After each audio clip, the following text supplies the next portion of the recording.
As we're recording this, we find ourselves on the cusp of the third Sunday of Advent, which indicates a certain shift in the Advent season. So during the first couple of weeks, the focal point is the second coming of Christ, so the end times, the final judgment, that type of thing. But now, again, more to the point, there's a bit of a shift. And so now we're called to focus on the first coming of Christ as a child born in a manger in the little town of Bethlehem, which in turn kind of begs the question, what do we do? Especially on this occasion of the third Sunday of Advent, where the primary theme is meant to be joy.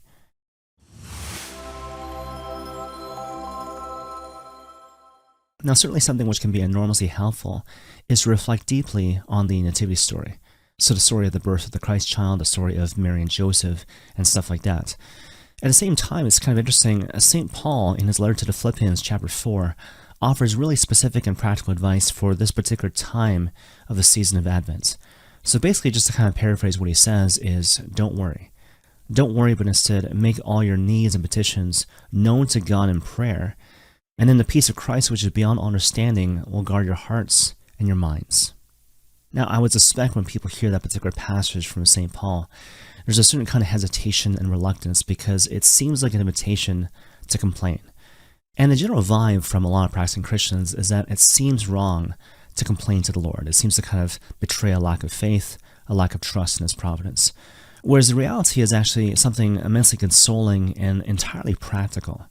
And so what immediately comes to mind right off the bat are the writings of St. Ignatius, the great spiritual master when it comes to discernment in the context of the Holy Catholic Church. And in particular, what St. Ignatius talks about is this recurring temptation, a temptation to keep things hidden. A lot of times we are inclined to hide things from people, to hide things from the Lord, for two reasons.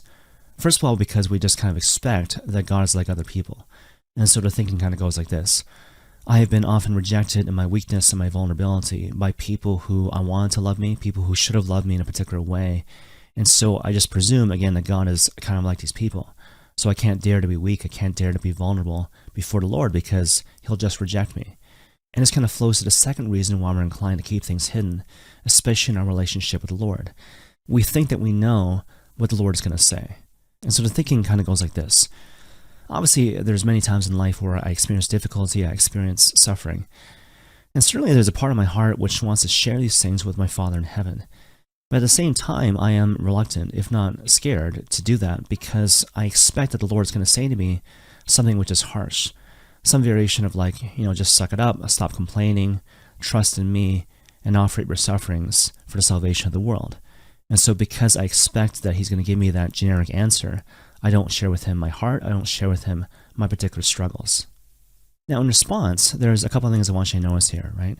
First of all, whenever you go through something which is difficult, something which is a bit of a struggle, it's important to pray into it, to make it a matter of discernment.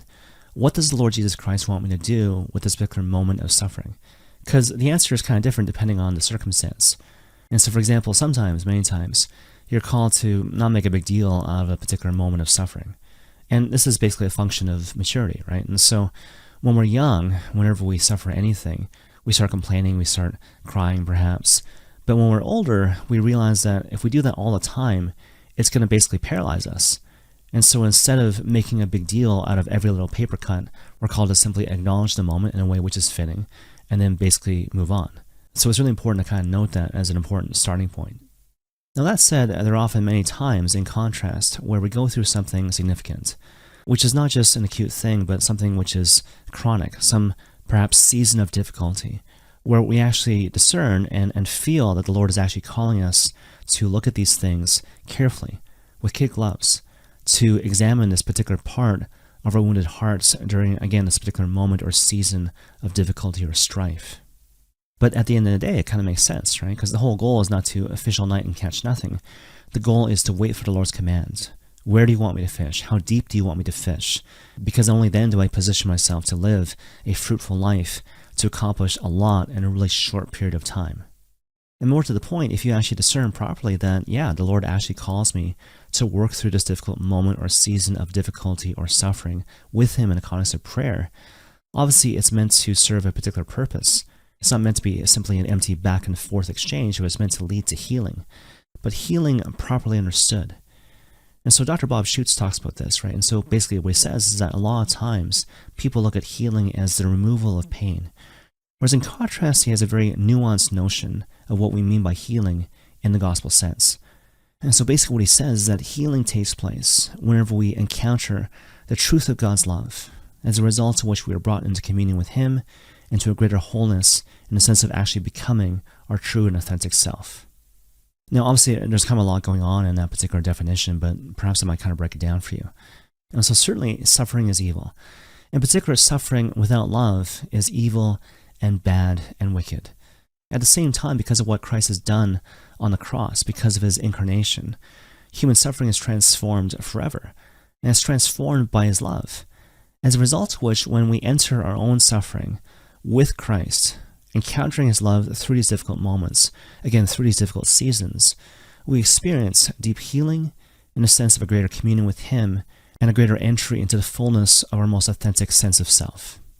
When we have the courage and the wherewithal to navigate through our own kind of personal suffering with the Lord and through the Lord, encountering his love, encountering his very person, we develop a greater closeness and intimacy with him, and thereby become conduits of his grace. Because we become more authentically like Christ by encountering his love through our suffering, we become more effective conduits of grace to people also in need of healing. Because in the words of Sister Miriam James Highland, even though hurt people, healed people also heal people. And so therefore, again, it's really important to work through our suffering with the Lord to bring ourselves and other people to a greater stance of communion and wholeness. Okay, one final example, and I'll kind of end with this. And so this is kind of a personal example, but hey, all for the glory of God, right? And so back in the day before I entered the seminary, I was madly in love with this Catholic girl. She was the first Catholic girl I ever met who was, I thought, kind of pretty and beautiful. And we had really good chemistry, and we both kind of recognized it. And she even said to me at a certain point, look, Eric, if it wasn't for this one thing, I would fly to Toronto next weekend and get married. To which I was like, oh, what's that? What's the obstacle? And the obstacle was that basically she wasn't romantically interested in me. So obviously that was a heck of an obstacle, and so we never actually got together. Shortly after that, but not because of that, I entered the seminary to discern a possible vocation to the holy priesthood.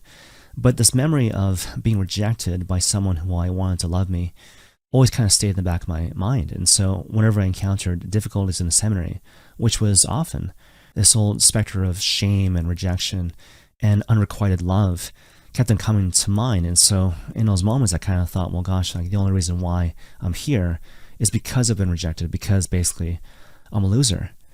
Now, fast forward a couple years into the future. So I was still in the seminary, but then all of a sudden this girl contacted me and we were talking on the phone, catching up and whatnot. And at a certain point, she kind of confessed to me that she had completely lost her faith. And so the way she framed it was that, I believe that Jesus existed, historically speaking, but I don't believe that he was God. I believe he was simply a nice guy. And so even though she wasn't being aggressive or rude about it, she was being quite honest and open about the fact that before she had faith, but now she simply did not. And in that moment, it's kind of interesting, I completely lost my attraction to her. It's amazing. It just happened in a single instance. And so before I had this ideal that she was this beautiful Catholic girl, and the moment I realized that she had no faith, again, my attraction to her completely diminished. And then I realized that I wasn't really so much in love with her, I was in love with Christ. I was always in love with Christ.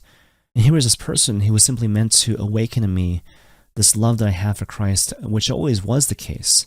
It always was, it certainly is, and it always will be. And with that, I regained a certain integrity of heart. All the shame and sadness associated with that past rejection immediately faded away, and I could receive the gift of my vocation with, again, integrity and with wholeness. Now, obviously, that's a very particular example, but hopefully you can kind of see the point, right?